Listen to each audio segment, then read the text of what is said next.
How did you create such mega brands like Lux, like Lifebuoy, like Close Up? যখন তারা মার্কেটে ঢুকলো তারা করলো কি, লাক্সের দাম ছিল 13 টাকা, অ্যারোমেটিক ঢুকলো 12 টাকা। লাক্সের ওয়েট ছিল 90 গ্রামস, অ্যারোমেটিক অফার করলো 100 গ্রামস। কনজিউমার ইনসাইটের জন্য আমি কনজিউমার হোম ভিজিট করা শুরু করলাম। কোন একটা বাসে গেলে আমার ওয়াইফ বিরক্ত হয়ে যেত, আমি বাথরুমে চলে যেতাম, হ্যাঁ দেখতাম যে সোপগুলো কিভাবে রাখা। আসিফ ইকবাল একজন মার্কেটিং লেজেন্ড, যার হাত দিয়ে বড় বড় ব্র্যান্ডস তৈরি হয়েছে বাংলাদেশে। তিনি কাজ করেছেন ইউনিলিভার, মেঘনা গ্রুপ, স্বপ্ন, এয়ারটেল, বিটিআই এর মতো জায়ান্টসদের সাথে। আজকের দিনে বাংলাদেশের লাক্স বা ক্লোজ আপের মতো ব্র্যান্ডসগুলোর বড় হওয়ার পিছনে রয়েছে তার direct contribution. If you are not sleeping, dreaming, living, eating consumer, you can't become a marketer. মানুষ মনে করে যে মার্কেটিং মানে অ্যাডভার্টাইজিং। ওয়াও। টু সেন্স পডকাস্টের আজকের এপিসোডে আমরা জানবো কিভাবে তিনি লাক্সকে রিব্র্যান্ড করলেন, ক্লোজ আপকে মেগা ব্র্যান্ড হিসেবে দাঁড় করালেন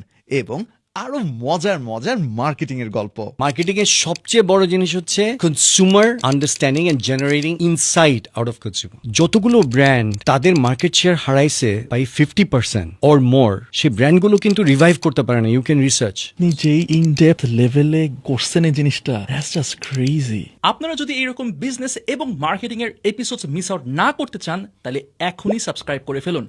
alright, so enjoy the episode.